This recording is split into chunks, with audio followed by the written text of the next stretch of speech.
আসসালামু আলাইকুম, সবাইকে স্বাগতম জানাচ্ছি পড়ালেখার আরও একটি নতুন কোর্সে। সো আজকে আমি তোমাদের সাথে রয়েছি আনোয়ার ভাইয়া। সো আমি পড়াশোনা করেছি চট্টগ্রাম বিশ্ববিদ্যালয় অ্যাকাউন্টিং ডিপার্টমেন্ট থেকে BBA কমপ্লিট করেছি। সো তোমাদের বেসিক অর্থনীতির এই কোর্সে তোমাদের সবাইকে স্বাগতম। সো আমরা আজকে প্রথমত এই চ্যাপ্টারটা মানে প্রথম যে চ্যাপ্টারটা আমাদের রয়েছে সিলেবাসে, সেই চ্যাপ্টারটা আমরা আলোচনা করব, তা হচ্ছে অর্থনীতির মৌলিক বিষয় সম্পর্কে। তবে আমি একটু বলে রাখি যে যেহেতু আমাদের এই কোর্সটা অনেক একদম নতুন, যারা তোমাদের অনেক আছে তোমরা হচ্ছে কোয়েশ্চেন প্যাটার্ন তোমরা জানো না যে তোমাদের কীভাবে কোয়েশ্চেনগুলো এসে থাকে। আমরা প্রথমে কিছু কোয়েশ্চেন প্যাটার্ন নিয়ে কথা বলি। আমরা এখানে এই চ্যাপ্টারের শেষের দিকে এই পিরিয়ডটা তোমাদের দিয়ে দেওয়া হবে, ওয়েবসাইটে তোমরা পেয়ে যাবা। সো এই চ্যাপ্টারের শেষের দিকে কিছু জ্ঞানমূল মানে ছোট প্রশ্ন মানে অতি সংক্ষিপ্ত প্রশ্ন থাকে। সো মূলত তোমাদের 10টা প্রশ্ন থাকে, 10টা প্রশ্ন তোমাকে 10টা আনসার করতে হয়, 1 নাম্বার করে 10 নাম্বার থাকে। এরপর তোমাদের কিছু কি থাকে যে সংক্ষিপ্ত প্রশ্ন থাকে। সংক্ষিপ্ত প্রশ্ন হচ্ছে তোমাদের 5টা প্রশ্ন আনসার করতে হয়, প্রতিটা 4 নাম্বার করে, 4 5 20 নাম্বার, তাহলে মোট হলো 30 নাম্বার। এরপর আর কিছু বড় প্রশ্ন তোমাদের রচনামূলক প্রশ্ন তোমাদের উত্তর করতে হয়, প্রতিটা 10 নাম্বার করে 5টা প্রশ্ন উত্তর করতে হয়, 5 10 50, তার মানে টোটাল তোমাদের 80 নাম্বারের লিখিত পরীক্ষা হয় আর 20 নাম্বার তোমাদের ইন কোর্সে থাকে। সো এই হচ্ছে আমাদের কোয়েশ্চেন প্যাটার্ন। আমরা এই চ্যাপ্টারের যে প্রশ্নগুলো এসেছে সবগুলো এখানে খুব সুন্দর করে উত্তর সহ দেওয়া আছে। তোমরা যখন চ্যাপ্টারটার ক্লাস শেষ করবা মানে আমার যে লেকচারগুলো সেগুলো যখন শেষ করবা, শেষ করার পর তোমরা এখান থেকে প্র্যাকটিস করবা, এখান থেকে তোমরা প্রশ্নগুলো একবার অবশ্যই পড়ে যাবা। কারণ তোমাদের দেখা যায় যে ন্যাশনাল ইউনিভার্সিটির ক্ষেত্রে যে কোয়েশ্চেনগুলো সেগুলো ঘুরে ফিরে কিন্তু সেম কোয়েশ্চেন রিপিট হয়, কেমন?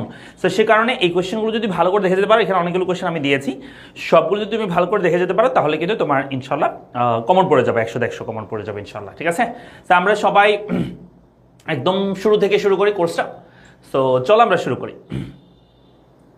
দেখো, আমাদের প্রথমত যে অর্থনীতির মৌলিক বিষয়ের মধ্যে অর্থনীতি কাকে বলে সেই বিষয়টা আমাদেরকে জানতে হবে। অর্থনীতি বলতে আমরা আসলে কি বুঝে থাকি, কেমন? সো মূলত অর্থনীতি বিষয়টা একটা সমস্যা থেকে সৃষ্টি হয়ে আছে, তোমরা হয়তো জানো। সেটা হচ্ছে অর্থনীতি বিষয়টা আমরা বলে থাকি আমাদের জীবনে যে মানুষের জীবন, এই মানুষের জীবনে দুইটা গুরুত্বপূর্ণ বিষয় হচ্ছে, একটা হচ্ছে আমাদের জীবনে যে সম্পদ, সেই সম্পদ হচ্ছে সীমিত।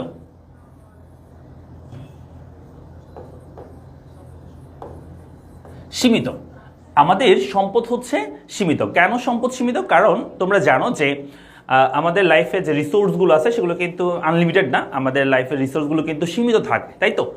সো সে কারণে আমরা বলছি যে আমাদের লাইফে সম্পদ হচ্ছে সীমিত। আর 2 নম্বর হচ্ছে আমাদের লাইফে আরেকটা বিষয় আছে, সেটা হচ্ছে অভাব। অভাব অসীম, কি বলতো? অসীম অভাব। আমাদের জীবনে সম্পদ হচ্ছে সীমিত আর অভাব হচ্ছে অসীম। তাহলে দেখো, এই যে সম্পদ সীমিত এবং অভাব হচ্ছে অসীম, মানে অনেক বেশি আমাদের লাইফে অভাব, একটা অভাব পূরণ হলে কিন্তু অন্য অভাবের সৃষ্টি হয়। সো এই যে সীমিত সম্পদের সাহায্যে, যেমন মনে করো তোমার কাছে 100 টাকা আছে, কিন্তু তোমার এখন ইচ্ছে করতেছে তুমি 100 টাকা দিয়ে তোমার একটা যদি তুমি টি শার্ট কিনতে পারো, বা 100 টাকা দিয়ে তুমি তোমার পরীক্ষার ফি দিবা, অথবা তুমি 100 টাকা দিয়ে তুমি বন্ধুদের সাথে একটু হ্যাং আউটে যাবা, ঘুরতে যাবা। তাহলে এই যে তোমার কাছে অনেক অভাব কিন্তু সম্পদ হচ্ছে একটা, তুমি যে কোনো একটা করতে পারবা। এই যে সমস্যা, এই সমস্যা থেকে আসলে মূলত অর্থনীতি বিষয়টার সৃষ্টি হয়েছে। তাহলে অর্থনীতি বলতে আমরা যেটা বুঝে থাকি যে সীমিত সম্পদের সাহায্যে কিভাবে অসীম অভাবের মোকাবেলা করা যায়, এই সম্পর্কিত যে বিদ্যা বা আলোচনা সেটাকে আমরা অর্থনীতি বলে থাকি। ঠিক আছে? তাহলে আমরা বলবো যে সীমিত সম্পদের সাহায্যে, এই যে সম্পদ সীমিত, সীমিত সম্পদের সাহায্যে কিভাবে অসীম অভাবের মোকাবেলা করা যায়, এই সম্পর্কিত বিদ্যাকে আমরা অর্থনীতি বলে থাকি। তো এগুলো আমরা মুখস্থ করবো, এগুলো আমাদের ছোট প্রশ্ন, অতি সংক্ষিপ্ত প্রশ্নের জন্য গুরুত্বপূর্ণ।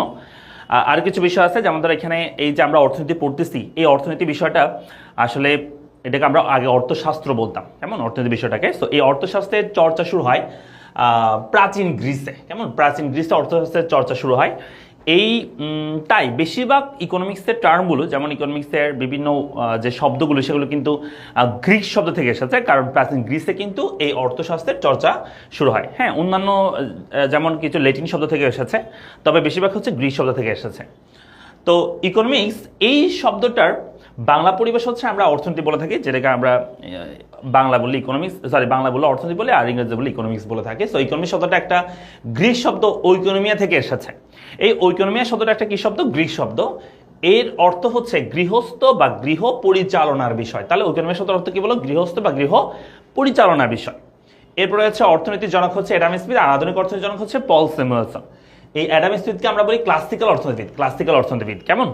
আর অর্থনীতির আধুনিক অর্থনীতির জনক হচ্ছে পল স্যামুয়েলসন, কারণ তোমার পল স্যামুয়েলসন হচ্ছে একজন আধুনিক অর্থনীতিবিদ, আর হচ্ছে এই অ্যাডাম স্মিথ হচ্ছে ক্লাসিক্যাল অর্থনীতিবিদ কেমন। তো আমরা বলতে পারি তাহলে এই দুটো মনে রাখবা, অর্থনীতির জনক হচ্ছে অ্যাডাম স্মিথ আর আধুনিক অর্থনীতির জনক হচ্ছে পল স্যামুয়েলসন। এগুলো আমাদের অতি সংগত প্রশ্নের জন্য আসতে পারে, যে অর্থনীতির জনক কে, আধুনিক অর্থনীতির জনক, এগুলো আমাদের প্রশ্ন আসতে পারে।